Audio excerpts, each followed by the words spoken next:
पंचतंत्र संसार का एक प्रसिद्ध कहानी संकलन है। इस पुस्तक में जानवरों की कथाओं के बहाने जीवन के लिए अनेक प्रकार के उपदेश दिए गए हैं। पंचतंत्र के लेखक का नाम विष्णु शर्मा है।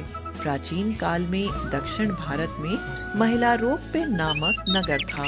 उस नगर के राजा का नाम अमर शक्ति था। उस राजा के 3 पुत्र थे। उनके नाम क्रम से बहुशक्ति, उग्र शक्ति और अनंत शक्ति थे। ये तीनों राजकुमार महामूर्ख, नटखट और शरारती थे। अपने पुत्रों के दुर्गुणों को देखकर राजा अत्यंत दुखी हुए। एक बार राजा अमर शक्ति ने अपनी सभा में कहा, अगर कोई व्यक्ति राजकुमारों को योग्य नागरिक बना सके तो मुंह मांगा इनाम दूंगा। विष्णु शर्मा नामक पंडित ने कहा कि राजकुमारों को मेरे हवाले कर दीजिए। 6 महीने के भीतर मैं उन्हें राजनीति में निपुण बना दूंगा।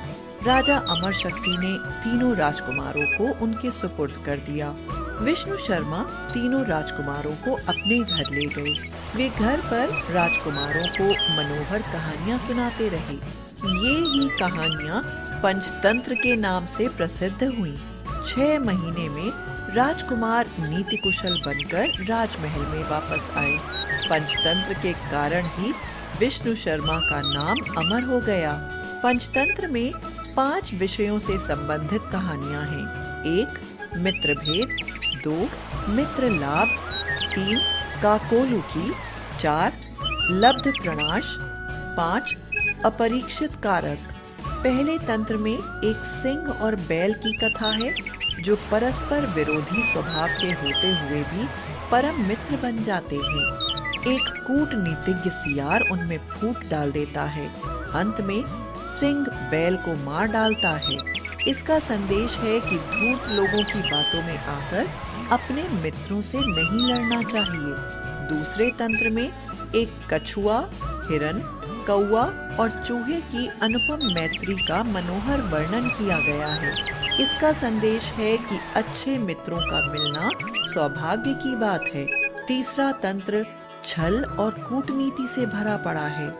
इस कहानी में दर्शाया गया है कि बुद्धि से बढ़कर इस संसार में कोई मूल्यवान वस्तु नहीं है और शत्रु से बढ़कर भयंकर अन्य कोई प्राणी नहीं है। कौवों और उल्लूकों की इस कथा का नाम काकोलुकीय है। चौथे तंत्र में मगरमच्छ और वानर में मैत्री हो जाती है। बंदर रोज अपने मित्र को मीठे मीठे जामुन खिलाता रहता है। मगरमच्छ अपनी पत्नी की बात सुनकर बंदर को मारना चाहता है। इस तंत्र में वानर की मित्रता पाकर खो देने की कथा है। 5वें तंत्र में परीक्षण या सोच विचार किए बिना किसी कार्य को कर बैठने से होने वाले बुरे परिणामों की अनेक कहानियां हैं।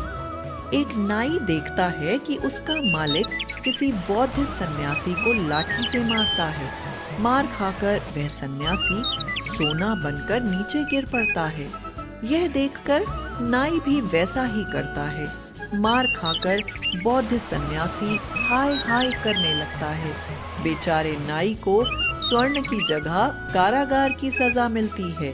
पंचतंत्र में ऐसी अनेक कहानियां हैं। इनसे हमें दैनिक जीवन में अच्छाई बुराई को पहचानने का सामर्थ्य मिलता है। लोक व्यवहार के ज्ञान के लिए इस पुस्तक को पढ़ना चाहिए।